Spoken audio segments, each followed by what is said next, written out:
कृष्ण ही गौरी देखी तह कैसी, मूर्तिमंत तपस्या जैसी। बोले मुनि सुनु शैल कुमारी, करहु कवन कारण तपु भारी। ऋषियों ने वहां जाकर पार्वती को कैसी देखा, मानो मूर्तिमान तपस्या ही हो। मुनि बोले कि हे शैल कुमारी सुनो, तुम किस लिए इतना कठोर तप कर रही हो। के ही अपराध का तुम चहु, हम सन सत्य मरमु किने कहूँ। कहत बचन मनु अति सकुचाई, हंसहु सुनी हमारी जड़ताई। तुम किसकी आराधना करती हो और क्या चाहती हो, हमसे अपना सच्चा भेद क्यों नहीं करती। पार्वती ने कहा, बात कहते मन बहुत सकुचाता है, आप लोग मेरी मूर्खता सुनकर हंसेंगे। मनु हट परा न सुनई सिखावा, चहत बारी पर भीति उठावा।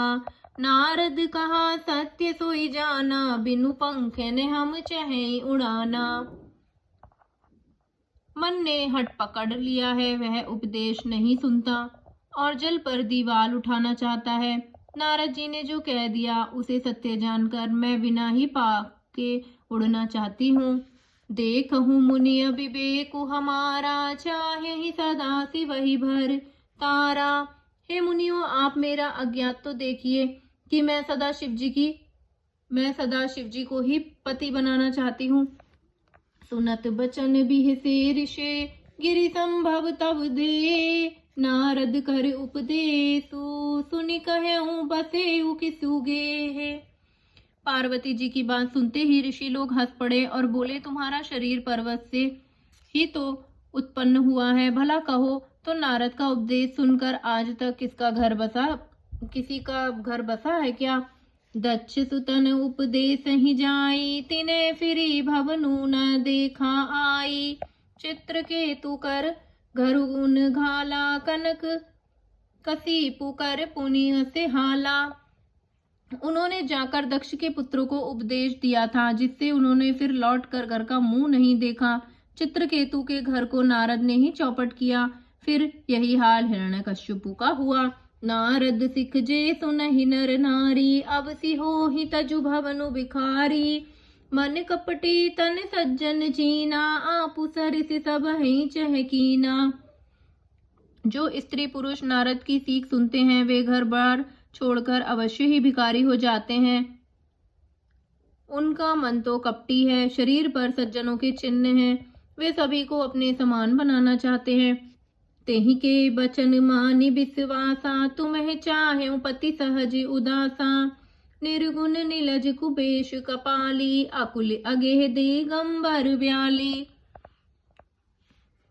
उनके वचनों पर विश्वास मानकर तुम ऐसा पति चाहती हो जो स्वभाव ही उदासीन, गुणहीन, निर्लज, बुरे वेश वाला, नर कपालों की माला पहनने वाला, कुलहीन, बिना घर बार का, नंगा और शरीर पर सांपों को लपेटे रखने वाला है। कहु कवन सुख अस बरु पाए, भल भूल ही ठग के बौराए। पंच कहे शिव सती विवाही, पुनि अब डेरी मार नहीं ताही।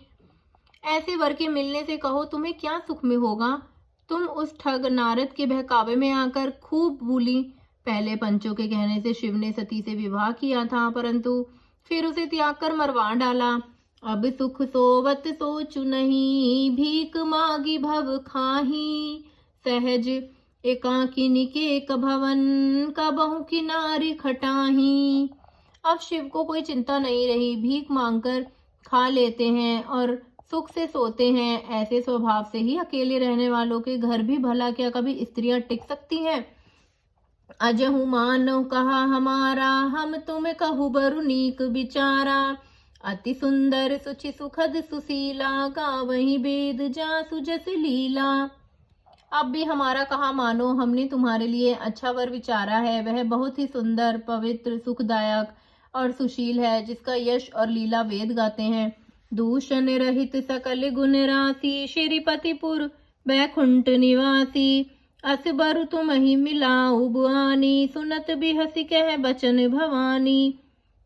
वह दोषों से रहित सारे सद्गुणों की राशि, लक्ष्मी का स्वामी और वैकुंठपुरी का रहने वाला है। हम ऐसे वर को लाकर तुमसे मिला देंगे। यह सुनते ही पार्वती जी हंसकर बोली, सत्य कहु गिरि भव तनु एहा, हट न छूट छूटई बरु देहा। कनकऊ पुनि पशान ते होई, जा रेहु सहज न परिहर सोई। आपने यह सत्य ही कहा कि मेरा यह शरीर पर्वत से उत्पन्न हुआ है, इसीलिए हट नहीं छूटेगा। शरीर भले ही छूट जाए, सोना भी पत्थर से ही उत्पन्न होता है, तो वह जलाए जाने पर भी अपने स्वभाव सुवर्णत्म को नहीं छोड़ता। नारद बचन न मैं परिहरऊं, बसऊ भवन उजरऊ नहीं डरऊं। गुर के बचन प्रीति तीना जयहि, सपने हु सुगम न सुख सिद्धि तेहि। अतः मैं नारद जी के वचनों को नहीं छोड़ूंगी, चाहे घर बसे या उजड़े, इससे मैं नहीं डरती। जिसको गुरु के वचन में विश्वास नहीं, उसको सुख और सिद्धि स्वप्न में भी सुगम नहीं होती। महादेव अवगुण भवन, विष्णु सकल गुण धाम। जेहि कर मनु रम जाहि, सन तेहि सन काम, सन तेहि सन काम। माना कि महादेव जी के अवगुणों के भवन है और विष्णु समस्त सद्गुणों के धाम है, पर जिसका मन जिसमें रम गया उसको तो उसी से काम है। जय जय सीताराम।